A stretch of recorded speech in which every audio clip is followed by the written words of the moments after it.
내 아들아, 내 말들을 경청하고 내가 말하는 것들에 귀를 기울이라. 그것들을 내 눈에서 떠나지 않게 하고 네 마음속에 간직하라. 이는 그것들을 발견하는 자들에게 생명이 되며 그들의 온 육체에 건강이 됨이라. 아멘.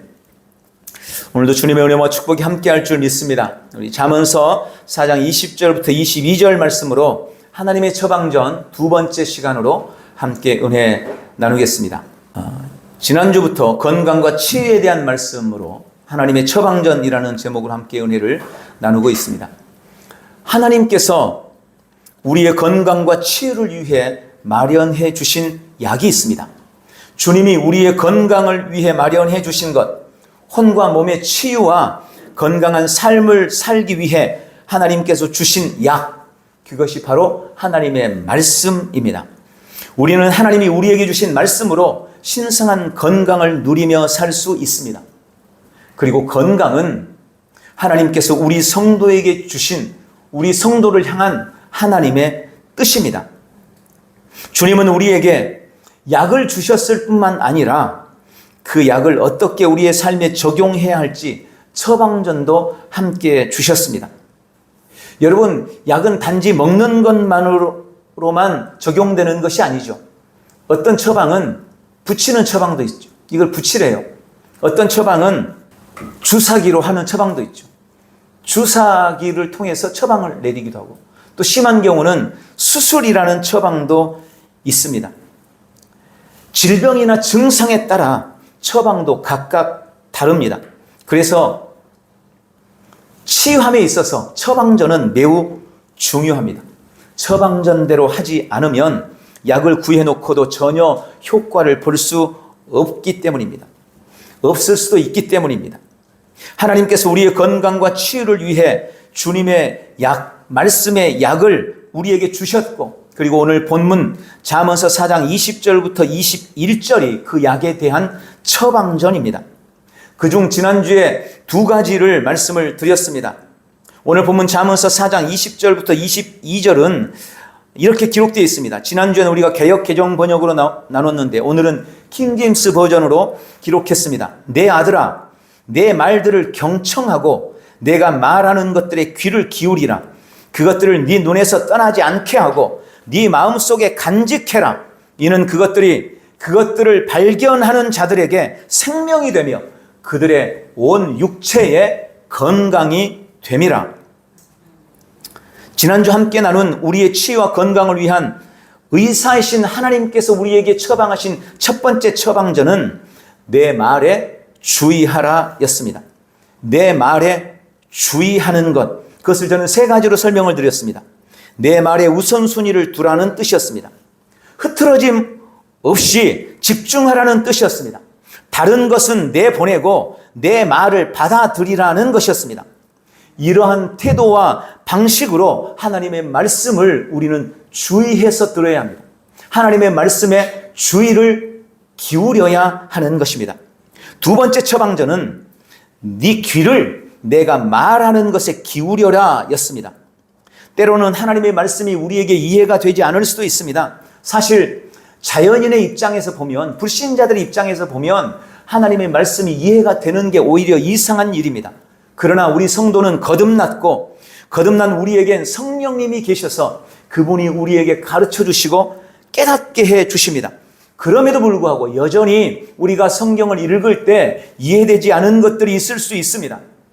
그러나 우리가 기억해야 될 것은 하나님은 우리에게 단 한 번도 그 말씀을 이해해야 된다라고 말씀하지 않으셨습니다. 그저 듣고 믿고 순종하라고 요구하십니다. 왜 우리가 하나님의 말씀에 귀를 기울여야 할까요? 예수님은 믿음을 따라 치유하셨고 우리 또한 우리의 몸에 치유와 건강을 주는 비결이 믿음인데 그 믿음은 오직 하나님의 말씀을 들음에서 오기 때문입니다. 질병 치유에 대한 말씀을 들어야 질병을 치유할 수 있는 믿음이 생기는 것입니다. 말씀을 듣지 않으면 믿음이 올 수 있는 길이 없습니다. 믿음은 다른 어떤 것으로 오지 않고 오직 하나님의 말씀을 들음에서 오기 때문에 우리는 하나님의 말씀을 들어야 하는 것입니다. 그래서 주님의 말씀에 경청하고 주의하고 하나님께서 하신 말씀에 귀를 기울일 때 우리는 생명을 얻고 온 육체의 건강을 누리게 된다고 말씀하시는 것입니다. 그리고 오늘 세 번째 하나님의 처방전은 무엇입니까? 오늘 본문에 보니까 세 번째 하나님의 처방전은 그것들을 네 눈에서 떠나지 않게 하라라는 것입니다. 오늘 21절에 그것들을 네 눈에서 떠나지 않게 하고 라고 말씀합니다. 여기서 그것들이 뭡니까? 앞에서 말씀한 하나님의 말들, 하나님의 말씀들을 의미합니다. 하나님의 말씀을 내 눈에서 떠나지 않게 해야 하는 것입니다. 특히 지금 우리가 내 눈에서 떠나지 않게 해야 할 말씀은 치유에 관한 말씀입니다. 하나님께서 지금 생명과 건강에 대해 말씀하고 있기 때문입니다. 오늘 본문 22절에 이는 그것들을 발견하는 자들에게 생명이 되며 그들의 온 육체에 건강이 됨이라 라고 말씀합니다. 그러므로 치유를 원한다면 치유에 관한 말씀들을 찾아야 합니다. 건강에 관한 말씀들을 찾아야 합니다. 그리고 그 찾은 말씀이 나의 눈에서 떠나지 않게 하라는 것입니다. 유대인들은 이 말씀을 지키기 위해서 하나님의 말씀을 기록해서 문설주에 붙였습니다. 그들의 옷자락에도 붙이고 다녔습니다. 그들이 하나님의 말씀이 그들의 눈에서 떠나지 않게 하기 위해서 했던 노력들을 우리도 기울여야 한다는 것을 믿으시기 바랍니다. 매일 항상 하나님의 말씀을 볼 수 있도록 하시기를 축원합니다. 또한 말씀이 말하는 바를 바라봐야 합니다. 이건 무슨 의미일까요? 하나님의 말씀은 이사야 53장 5절, 베드로전서 2장 24절, 그가 채찍에 맞음으로 우리는 나음을 받았도다 라고 말씀하셨습니다. 지금 하나님의 말씀은 예수님의 구속으로 인해 그분의 채찍질 맞음으로 인해 너희는 이미 나았다 라고 말씀하고 계십니다. 만약 이 말씀이 내 눈에서 떠나지 않는다면 나는 내가 건강하게 된 나의 모습을 바라보게 될 것입니다. 말씀이 내 눈에서 떠나지 않는다면 하나님께서 나에게 속한 것이라고 하신 신성한 건강이 진짜 내 안에 있다는 것을 나는 볼 수 있게 되는 것입니다. 말씀이 떠나지 않으면 말씀이 말하는 나를 보게 되는 것입니다. 그런데 만약 내가 나 스스로를 아픈 사람으로 보고 있거나 치료받지 못한 사람으로 보고 있거나 나 자신을 병이 악화되어 가는 자로 보고 있다면 이것은 말씀이 내 눈에서 떠난 것입니다. 주님은 말씀이 내 눈에서 떠나서는 안 된다고, 말씀이 네 눈에서 떠나지 않게 하라고 말씀하십니다. 말씀과 다른 것으로 나를 보지 말라는 것입니다. 하나님이 말씀하시는 것과 반대되는 나로 봐서는 안 됩니다. 하나님이 말씀하시는 나와 상관없는 나로 바라봐서는 안 되는 것입니다. 케네스 해긴 목사님은 자신이 치유받은 결정적인 계기를 정확하게 기억하고 있다고 하면서 성령님께서 이 말씀의 진리를 발견하게 한 때를 소개했습니다. 그는 태어나면서부터 앓았던 심장병이 심해져서 10대 때 어린 나이에 16개월 동안이나 병원 침대에 누워 있어야만 했습니다. 그리고 병원에 입원한 지 12개월이 되었을 때 성령의 인도를 받아 진리를 깨달아 치유를 향해 나아갔고 16개월이 되었을 때 그는 병상에서 일어나 치유되어 병원을 나왔습니다. 그는 이 진리를 깨닫기 전 약 11개월 동안 매일 자기 자신이 죽은 자로 보았다고 고백합니다.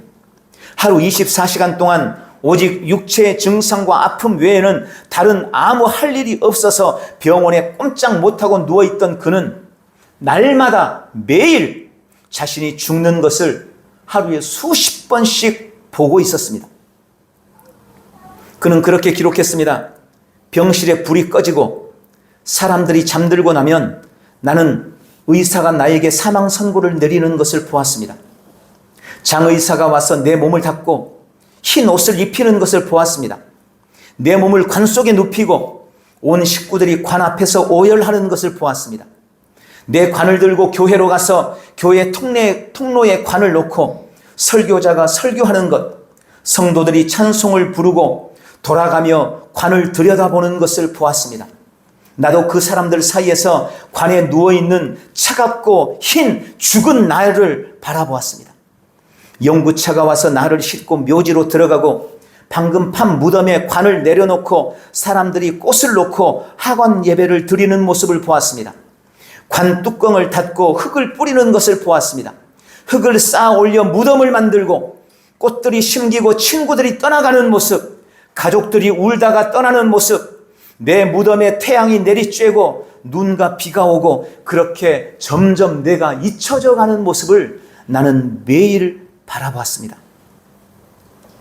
여러분, 그는 자신이 죽는 것을 하루에 수십 번씩 보았습니다. 그는 기록하기를 최소한 10,000번은 본 것 같다고 말했습니다. 그러던 어느 날 그가 이 성경 말씀을 읽게 됩니다.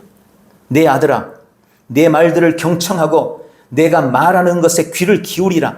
그것들을 네 눈에서 떠나지 않게 하고 네 마음속에 간직하라. 이는 그것들을 발견하는 자들에게 생명이 되며 그들의 온 육체에 건강이 됨이라. 그는 하나님께서 나의 말은 너의 생명이다. 나의 말은 네 육체의 건강이다. 내 말이 너의 약이다. 라고 하신 것을 보았습니다. 그리고 그 말씀이 역사하리라는 것을 깨달았습니다. 그리고 바로 그때부터 그가 바라보는 것이 달라졌습니다.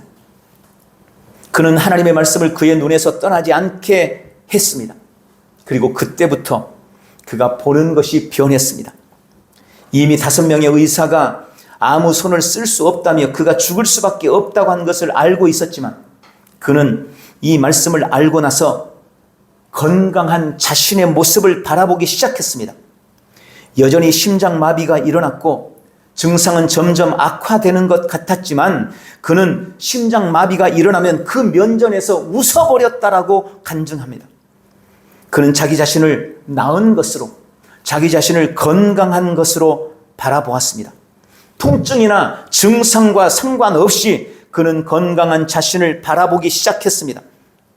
그리고 자기 자신에게 물었습니다. 내가 이제 나아서 병원에서 나가면 난 무엇을 해야 할까? 그래, 난 설교자가 될 거야. 내가 만난 하나님, 내가 발견한 하나님, 나를 치료하신 하나님을 내가 전할 거야. 그러면서 그는 병상에서 설교를 준비했습니다. 그렇게 준비한 설교가 그로부터 3개월 뒤 그가 병원에서 나올 때까지 한 박스 가득 채워졌다고 말합니다. 물론 그가 그렇게 열심히 준비한 많은 설교 가운데 그가 실제로 한 설교는 딱 한 편이었습니다. 다른 설교는 설교하라고 할 수 있는 게 없었기 때문이었답니다. 여러분, 제가 지금 무엇을 말하고 있는지 아시겠습니까? 하나님은 우리의 치유와 건강을 위해 하나님의 말씀이 네 눈에서 떠나지 않게 하라고 말씀합니다. 매일 항상 하나님의 말씀을 보십시오. 그리고 말씀이 말하는 바를 바라보시기를 축원합니다. 그것이 우리의 건강을 위해 하나님께서 우리에게 내리신 처방전, 3번째 처방전입니다. 4번째 처방전은 말씀을 네 마음속에 간직하라입니다. 개역 성경은 이 말씀을 내 마음속에 간직하라는 말을 네 마음속에 지키라라고 번역했습니다. 현대인의 성경은 네 마음에 깊이 간직하라. 그리고 표준 새번역도 네 마음속 깊이 간직하라로 되어 있습니다. 킹제임스 버전도 네 마음속에 간직하라로 되어 있습니다. 하나님은 그분의 말씀을 우리 마음속에 간직하라고 처방을 내리십니다. 여기 마음은 하트입니다. 성경의 마음은 하트라는 단어도 있고 소울이라는 단어도 있고 때로는 마인드라는 단어도 있습니다. 여기서 말하는 마음은 하트, 즉 우리 존재의 핵심, 우리의 속사람, 우리의 심령, 우리의 영을 의미합니다. 신앙생활을 좀 하신 분들은 치유나 건강에 대한 많은 성경 구절들을 알고 있고 어떤 사람들은 그 말씀을 암송할 수도 있을 겁니다. 그리고 몸이 아프거나 치유를 필요로 할 때 우리는 그 말씀을 암송할 수도 있습니다.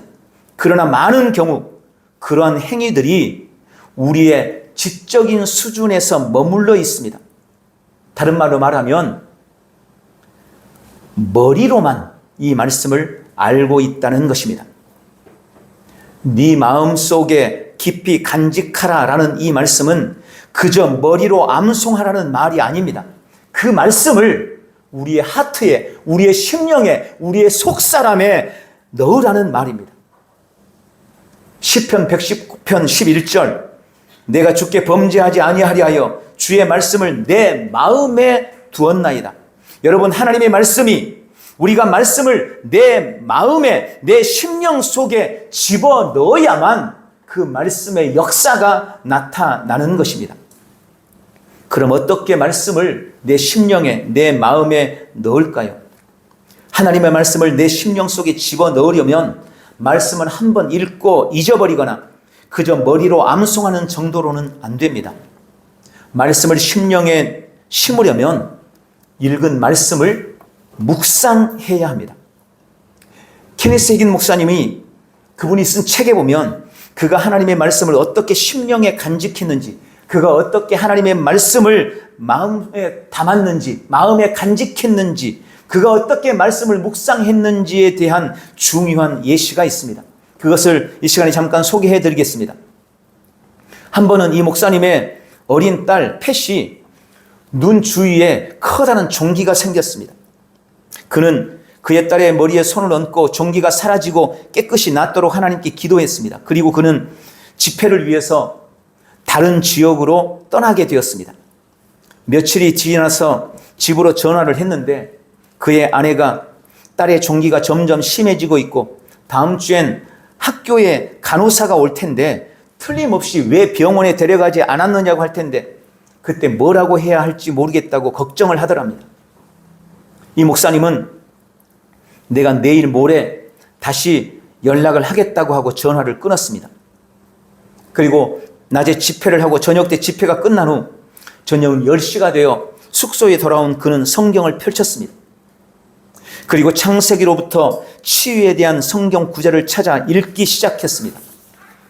그는 성경에 기록된 치유에 대한 성경 구절을 거의 대부분 알고 있었고 그중 90% 이상은 암송할 수도 있었습니다. 그러나 그는 1시간 동안 성경을 계속해서 넘기며 치유에 대한 말씀을 찾아 읽었습니다. 그리고 11시가 되자 그는 잠자리에 누우면서 이렇게 말했습니다. 지금부터 1시간 동안 내가 잠자리에 누워서 치유의 말씀을 묵상해야겠다. 그리고 1시간을 자고 다시 1시간 동안 말씀을 묵상해야지. 그리고 그는 자리에 누워서 그동안 읽은 하나님의 치유의 말씀들을 입으로 읊조리기 시작했습니다. 여러분, 묵상에 대해서 이미 여러 번 말씀을 드렸습니다. 성경에 묵상이라는 것은 크게 3가지 뜻이 있고 그것은 묵상의 단계를 의미하기도 하다는 것을 말씀드렸습니다. 첫 번째 묵상의 단계는 마음속으로 되뇌이는 것입니다. 읽은 말씀, 머릿속에 있는 말씀을 꺼내서 되뇌이는 겁니다. 되새김질 하듯이 나의 생각, 내 지각에 있는 말씀을, 내 생각을 하나님의 말씀으로 바꾸어가고 내 지각을 설득하는 과정, 이것이 첫 번째 마음속으로 되뇌이는 묵상입니다. 두 번째는 작은 소리로 읊조리는 것입니다. 사실 성경이 말하는 묵상의 가장 기본적인 형태가 바로 이 읊조림입니다. 시편에는 다윗이 내가 하나님의 말씀을 읊조린다, 내가 주님의 말씀을 읊조린다는 말이 계속 기록되어 있습니다. 시편 119편에는 이 읊조린다는 말이 엄청나게 많이 기록되어 있습니다. 기본적인 묵상의 형태가 읊조리는 겁니다. 하나님의 말씀을 계속 입으로 작은 소리로 말하는 것입니다. 흥얼거리는 것입니다. 계속 말씀을 읊조림으로 내 머릿속에 있는 말씀, 내 지각에 있는 하나님의 말씀을 내 마음, 내 심령에 옮겨 심는 것입니다. 이것이 읊조리는 과정입니다. 세 번째 말씀 묵상은 사자가 포효하듯이 큰 소리로 선언하고 선포하는 것입니다.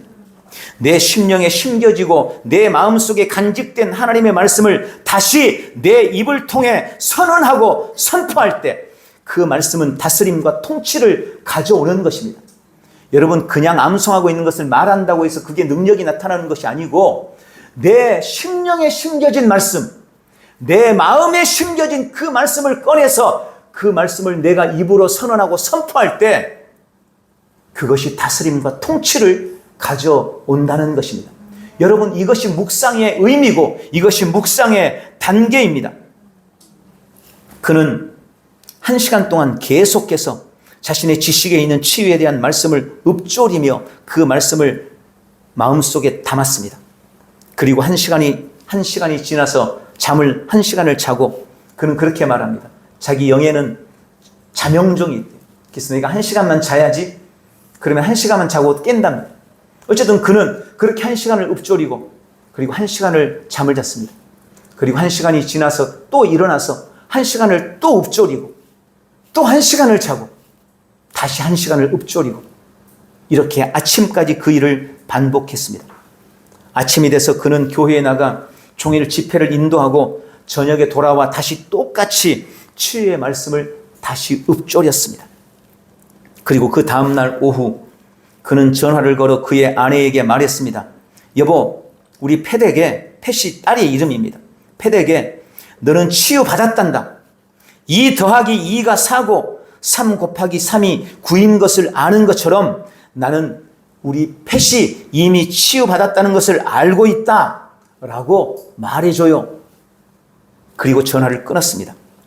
그의 아내는 팻이 집으로 돌아왔을 때 아빠가 한 말을 해줬고 그의 딸은 잠시 동안 그 말을 묵상하듯이 생각을 하더니 아빠가 그렇다면 그런 거지 뭐 그러면서 놀러 나갔습니다. 그리고 다음날 딸에게 있던 종기는 흔적도 없이 사라졌습니다. 여러분, 우리가 어떻게 하나님의 말씀을 우리 마음에 간직할 수 있을까요? 하나님의 말씀을 묵상함으로 내 안에 내 심령에 하나님의 말씀을 간직할 수 있는 것입니다. 유명한 요리사가 손님들을 빈 테이블에 앉혀놓고 그들에게 그가 할 수 있는 기가 막힌 요리법에 대해서 설명할 수 있습니다. 어떤 재료로 어떻게 요리할지 말할 수도 있습니다. 그러나 그가 아무리 설명을 잘해도 그 설명으로는 그 요리법을 아는 것으로는 그 요리를 잘할 수 있다는 것으로는 손님들의 배를 채울 수 없습니다. 내가 비록 요리를 잘 못해도 서툴러도 요리를 해서 직접 먹어야만 그 배를 불릴 수가 있는 것입니다. 여러분, 하나님의 말씀도 마찬가지입니다. 우리는 말씀에 대해서 말할 수 있습니다. 치유에 대한 성경 구절도 알고 그것이 언제 누구를 통해서 어떤 의미의 말씀인지도 설명할 수 있습니다. 심지어 그 말씀을 암송도 할 수 있습니다. 그러나 그것이 실제로 우리 마음에 우리의 심령에 들어가지 않는다면 그 말씀은 절대 역사할 수 없습니다. 말씀이 삶에서 역사하려면 반드시 그 말씀을 먹어야 하는 것입니다. 또 한 번 먹었다고 끝나는 것도 아닙니다. 우리는 매일 거의 똑같은 밥과 반찬을 먹습니다. 그런데 나는 밥을 한번 맛있게 먹고는 나는 이제 밥이 어떤 맛인지 알고 이 밥이 어떤 건지도 알았으니 난 이제 다시 밥을 안 먹을 거야. 여러분, 그렇게 말하는 사람은 없을 겁니다. 혹시 나는 한번 밥을 맛봤으니 이제 다시는 안 먹어야지 하고 안 먹게 된다면 그럼 며칠 못 가서 건강에 이상이 생기고 그래도 끝까지 안 먹는다면 그는 결국 죽고 말 것입니다. 똑같은 밥을 끼니 때마다 먹고 그리고 운동을 해야 건강을 유지할 수 있습니다. 주님은 우리에게 말씀을 묵상하되 주야로 묵상하라고 말씀합니다. 그냥 한 번만 묵상해라 라고 말씀한 게 아니고 매일 주야로 밤에도 낮에도 하나님의 말씀을 묵상하라고 말씀하십니다. 왜 그럴까요? 그래야 말씀이 내 삶에서 효력을 발휘하기 때문입니다. 매일 믿음에 관한 말씀, 건강에 관한 말씀을 묵상하십시오. 그것이 건강한 삶, 믿음의 삶을 살아내는 비결임을 믿으시기 바랍니다. 어떤 사람은 목사님, 저는 말씀이 뭐라고 하는지는 잘 모르지만 케네스 목사님이나 혹은 조용기 목사님이 믿었듯이 저도 하나님이 치료의 하나님이시라는 것을 믿습니다. 또한 그 하나님이 저를 치료해 주실 것도 믿어요. 그 믿음만 있으면 되는 것 아닙니까? 라고 반문할 수도 있습니다. 네, 당연히 믿어야 합니다. 그러나 제가 분명히 말씀드릴 수 있습니다. 그가 치유의 말씀을 지속적으로 묵상하지 않는다면 그의 믿음은 역사를 이루지 못할 것입니다. 왜냐하면 그의 치유에 대한 믿음은 양식을 공급받지 못했기 때문입니다. 다시 한번 말씀드립니다. 치유에 대한 믿음이 말씀 묵상을 통해 양식을 공급받지 못한다면, 치유에 대한 말씀이 그의 심령에 심기지 않는다면 그의 믿음은 치유를 가져오지 못합니다. 그러므로 하나님의 말씀을 우리 심령에, 우리 마음에, 우리 영에, 우리 속사람에 간직하는 일에 힘쓰시기 바랍니다. 그것이 우리를 향한 주님의 네 번째 처방전입니다. 오늘 말씀을 마무리하겠습니다. 하나님의 말씀이 우리의 치유와 건강을 위한 하나님의 약입니다. 그리고 하나님께서는 우리가 그 약을 어떻게 적용해야 할지 처방전을 주셨습니다. 첫째, 하나님의 말씀에 주의해야 합니다. 두 번째, 하나님의 말씀에 귀를 기울여야 합니다. 그리고 오늘 세 번째, 하나님의 말씀이 내 눈에서 떠나지 않게 해야 합니다. 말씀을 계속 봐야 합니다. 말씀이 말하는 바를 계속 바라봐야 합니다. 네 번째, 하나님의 말씀을 내 마음, 나의 심령에 간직해야 합니다. 어떻게 간직합니까? 어떻게 내 영에 심습니까? 말씀을 묵상함으로 심고 간직하는 것입니다. 나의 믿음이 역사하려면 말씀이 영에 심겨져서 나의 믿음이, 나의 치유에 대한 믿음이 양식을 공급받아야 합니다.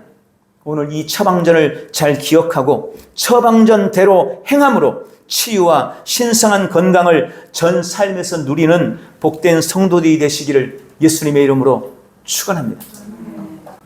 다음 주에는 이제 이 부분을, 이 말씀을 어떻게 우리의 실제 삶에서 적용해야 될지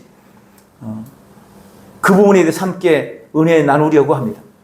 우리 성도들에게 실질적인 은혜가 되기를 바라고 반드시 이 말씀을 통하여서 우리의 치유에 대해서 확답을 얻고 지금 여러분이 겪고 있는 여러 가지 질고나 질병이나 건강의 문제에 관해서 답을 얻고 회복의 역사, 강건함의 은혜를 누리게 되기를 축원합니다.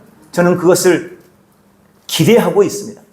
말씀대로, 하나님의 처방전대로 하나님의 말씀을 먹는다면 반드시 그런 은혜를 누리게 될 줄 믿습니다. 기도하겠습니다. 사랑하는 아버지, 조의 생명을 주시고 치유와 신성한 건강을 누리게 해주시니 감사합니다. 말씀의 약을 주시고 그 약을 적용할 처방전을 주심도 감사드립니다. 나는 하나님의 말씀에서 내 눈을 떼지 않을 것입니다. 나는 언제나 말씀이 말하는 나, 신성한 건강을 누리는 나를 바라볼 것입니다.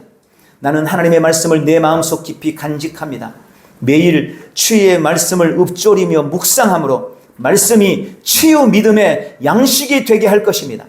오늘도 나는 하나님의 처방전대로 말씀에 주의하고 귀 기울이며 말씀이 내 눈에서 떠나지 않게 하고 나의 심령에 하나님의 말씀을 간직해서 생명과 신성한 건강을 온 삶으로 누려 나갈 것입니다. 감사합니다. 예수님의 이름으로 기도하옵나이다. 아멘.